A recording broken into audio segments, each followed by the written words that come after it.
warahmatullahi wabarakatuh. Bagaimana kabarnya siswa-siswiku sekalian? Semoga pada kesempatan kali ini kalian dalam keadaan sehat semua ya. Amin.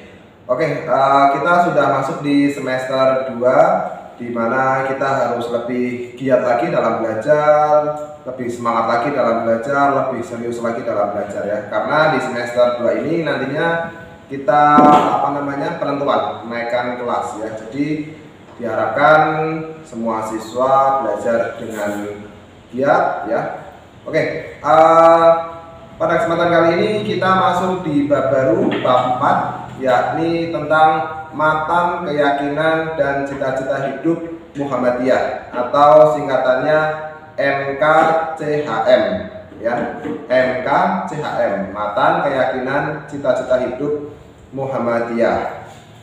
Nah, pada pertemuan kali ini kita membahasnya terlebih dahulu, kita membahas dari pengertian MKCHM itu apa, kemudian sejarah perumusannya itu seperti apa ya.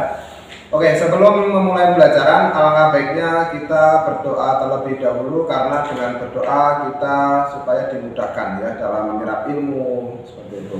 Berdoa dipersilahkan.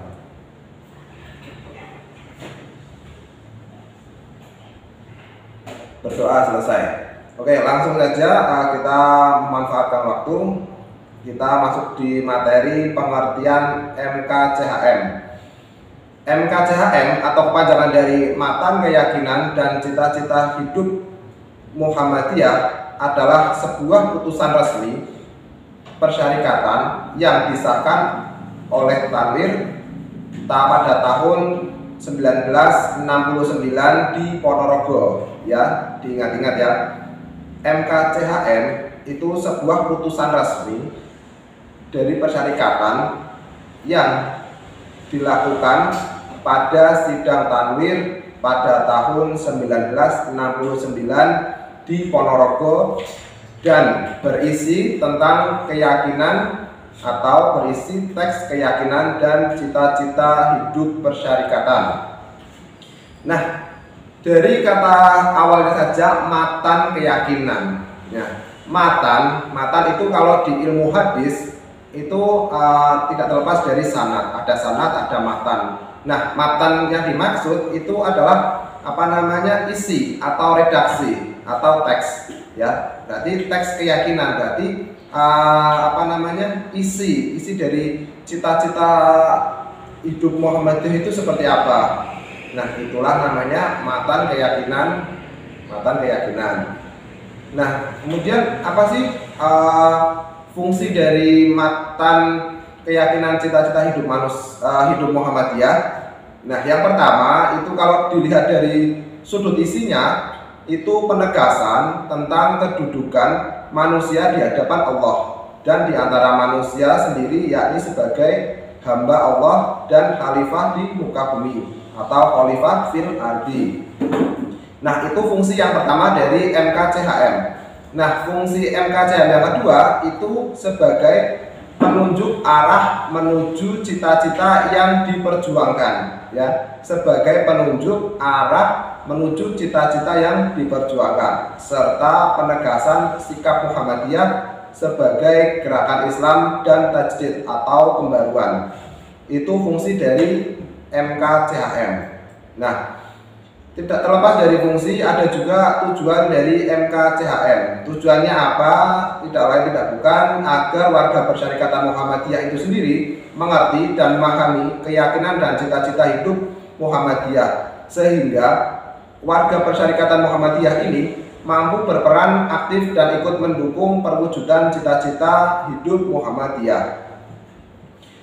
Nah, itu sekilas terkait dari pengertian MKCHM, kemudian fungsi ya, kemudian ada tujuan seperti itu. Nah, kemudian bagaimana sih sejarahnya dari MKCHM itu sendiri? Nah, MKCHM itu sejarahnya itu karena Muhammadiyah itu terlibat dalam politik praktis ya. Jadi pada zaman dahulu itu Muhammadiyah itu masuk di politik praktis ya, yang dulunya itu partainya itu namanya Nasakom. Ya, kemudian Muhammadiyah juga mendapat predikat ini sebagai Ormaspol. Apa sih Ormaspol? Ormaspol yaitu organisasi kemasyarakatan dan politik. Artinya Muhammadiyah itu sebagai organisasi kemasyarakatan yang berpolitik praktis. Nah, dari situlah dari Muhammadiyah ikut politik praktis, maka Muhammadiyah hilang jati dirinya. Nah, hilang jati diri sebagai gerakan Islam dakwah amar ma'ruf nahi munkar, karena Muhammadiyah dulu itu fokus di politiknya, jadi jati dirinya sebagai gerakan Islam hilang. Nah, sehubungan dengan hilangnya jati diri dari Muhammadiyah, maka para tokoh Muhammadiyah pada Muktamar ke-37 tepatnya di Yogyakarta sepakat untuk melakukan pembaruan atau tajdid dalam segala aspek, termasuk ideologi Muhammadiyah itu sendiri. Nah, kemudian dari perkumpulan para anggota Muhammadiyah itu terbentuklah salah satu keputusan. Nah, pada keputusan muktamar ini ditetapkannya konsep ideologi yang sangat monumental, yakni terciptanya keyakinan dan cita-cita hidup Muhammadiyah sebagai ideologi Muhammadiyah.